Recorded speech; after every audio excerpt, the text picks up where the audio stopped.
the name of the Father, and of the Son, and of the Holy Spirit. Amen. We all know that we're in a time of people taking trips and vacations. And there's a true story about a mom from Michigan who decided to take her family on a vacation trip.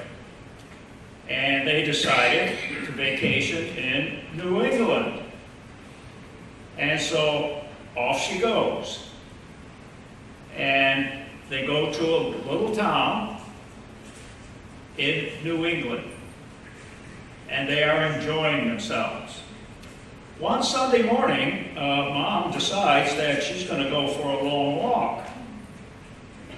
And you might wonder, why did she pick to go to New England?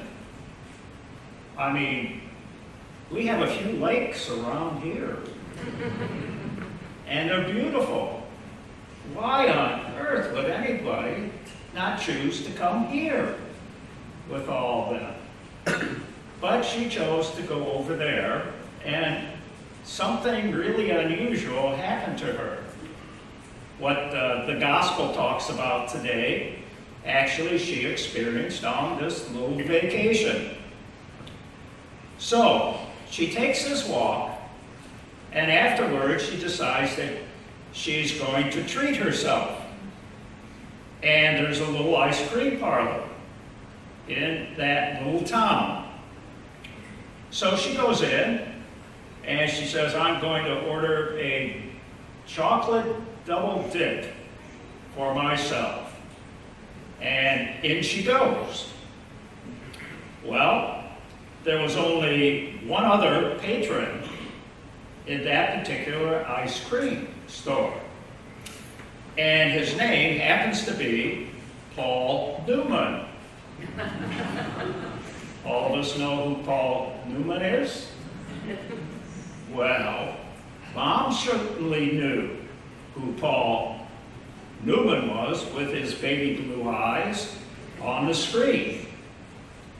And so there she is, and she orders this ice cream cone. And as she walked in there, she found out that there was one person there, and she glanced and she said, oh my God, it's Paul Newman. His family likes to go to that area and vacation. And there they are, the only ones in the ice cream store. So she orders her ice cream cone. And we're going to find out that she all of a sudden notices who it is sitting over there. And the only thing that is going to have a meltdown is not the chocolate ice cream cone.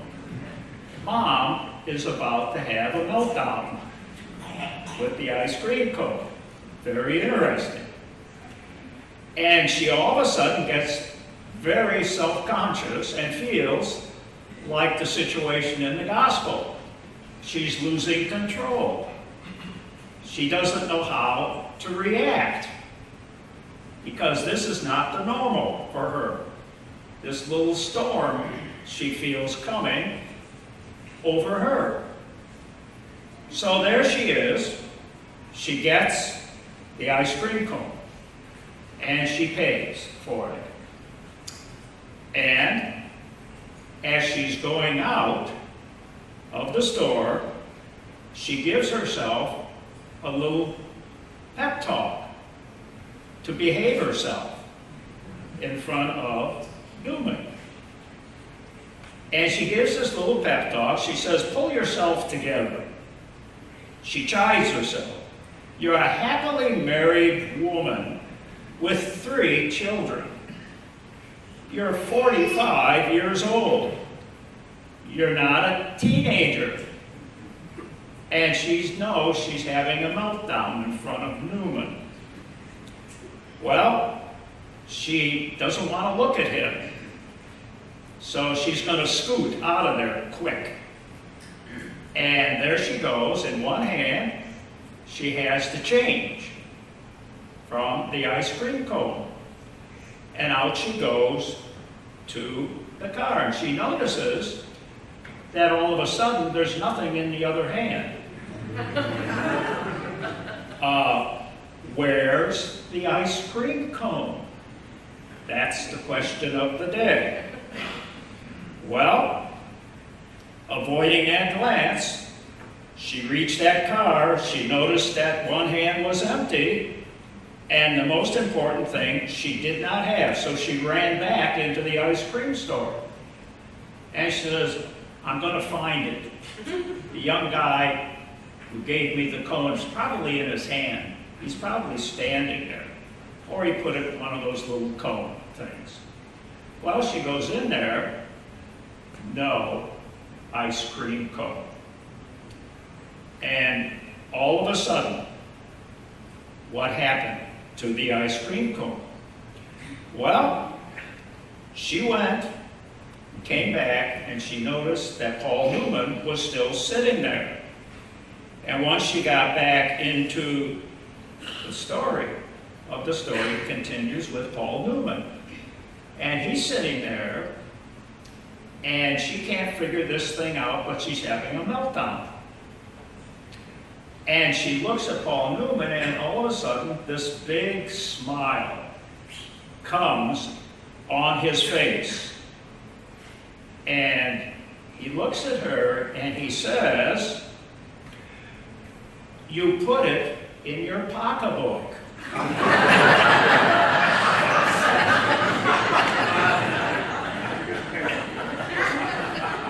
Well, a little adjusting is going to go on. Well, that's kind of what happened in today's gospel. There's another group having a meltdown in the gospel. Jesus is out on a lake. Father Tom knows lakes. Right? He's out on the lake with the guys. And all of a sudden, the clouds come. And there's the storm. And the story is an interesting one because Jesus, all of a sudden, there's a storm and waves and a lot of bad stuff going on around that boat with the disciples. And he's there like nothing's happening. And they are having a meltdown. They are scared to death. And they are wondering about him. What's going on with him? That he is not noticing they need help. That their world is coming apart. There's a storm over their little boat on the lake. Well, sometimes the meltdown comes with unexpected things like Paul Newman and the mother of the kids. Sometimes it can be something a lot more traumatic of what's happening in that boat with Jesus. But the story, pay attention to that story. Because what's going on in that story is just another way of saying what's going on in your life. Has there been a little storm the last year and a half come into your life? Have you all of a sudden felt that you're losing control of the situation? And you have a tendency to maybe feel like a meltdown. So we can associate with what's going on in the gospel with Jesus and his disciples. The good news comes. All of a sudden, who wakes up? All of a sudden, someone that didn't seem to be paying attention. Well, that was their first mistake, wasn't it? They thought he didn't care, that he didn't know what was going on. And the one person in the boat that knew exactly what was going on in their lives was him. And if we pay attention to that little dialogue that's going on in the boat, because you're in a little boat out on Lake Galilee, and the storm clouds will come.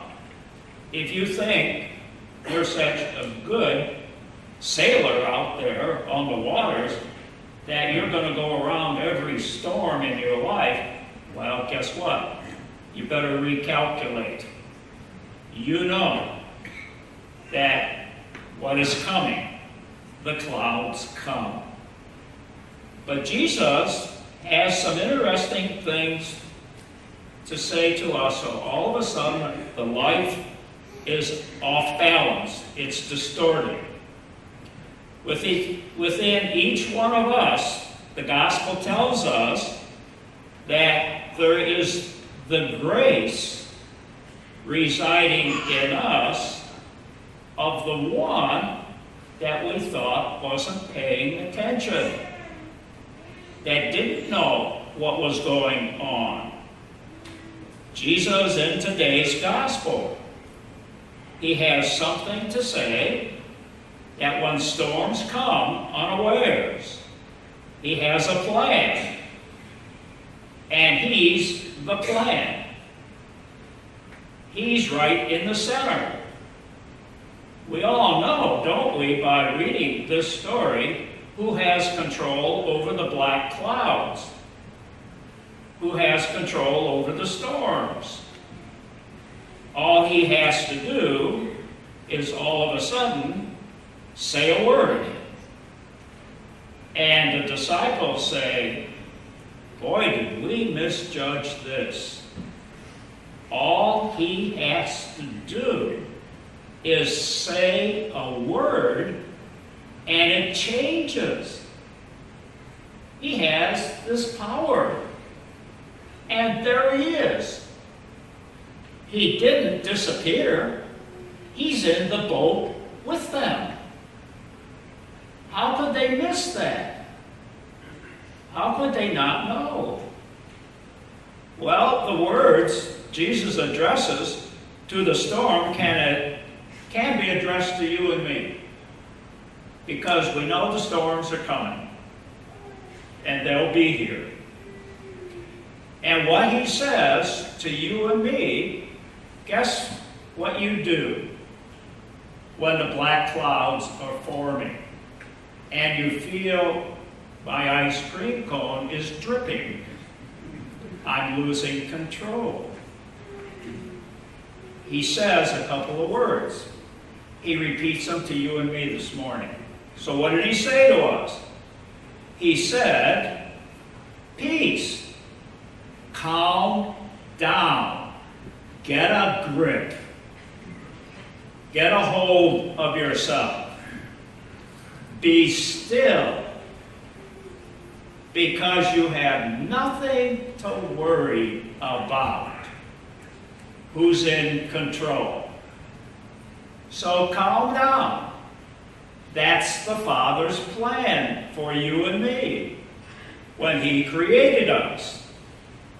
And what we have to do, the advice of the gospel is, we have to be still, we have to quiet down, and we have to have confidence that we need to reset our compass as we navigate our small boats through that stormy Sea of Galilee, and check our bearings and make sure we are living lives in the hope and joy which God created us to live, how to live our lives. Jesus is there. Do you not think he cares? He was aware all the time. Jesus never left. That's the reoccurring theme. Jesus never leaves us alone. He is there when we think he disappeared. Where'd he go? doesn't care. He's there. He's in that boat. And he's in control. And what we have to do is we have to refocus. And we have to quiet down. Be at peace. Because you gotta hear the voice. You gotta hear the voice of the Spirit that's in that boat with us. So we have to calm down and listen for it. Because you will hear it. And you will hear those words again. So today's good news for us. Beautiful Michigan. Beautiful Clark Lake. Lake Columbia. Lake Vineyard. Put your favorite one in there. He's out here vacationing with you. And when things all of a sudden, on the horizon, you get up and all you see is fog, and whoever brought the fog with them this morning, make sure you take it back with you. Because it's a beautiful place, and he's here. And what does God want us? He wants us on vacation. He wants us to enjoy life. He wants us to know that the storms will come. There's nothing you can do. They come, and you say, you know, he's absolutely right. But don't mistake that while he's enjoying our presence out on the lake, and he looks like he's taking a little snooze, he knows exactly what's going on in your life. And he will respond if you quiet down, if you put your confidence in him. He was there yesterday. He's here today. He'll be there tomorrow. You have nothing to fear at all. He's always with us. So the gospel has a good fishing story. It has a good story for the mom who is falling apart because she's looking at someone and she's wondering where her ice cream cone is. If she quiets down, she'll get all the answers. You know where to come for the answer. He's here. You know where to find him. You know he's always around us. And don't forget it. Jesus cares. He's involved. Don't be afraid when you see the clouds come. He'll take care of it, and you'll get to your safe destination. Always. In the name of the Father, the Son, and the Holy Spirit. Amen.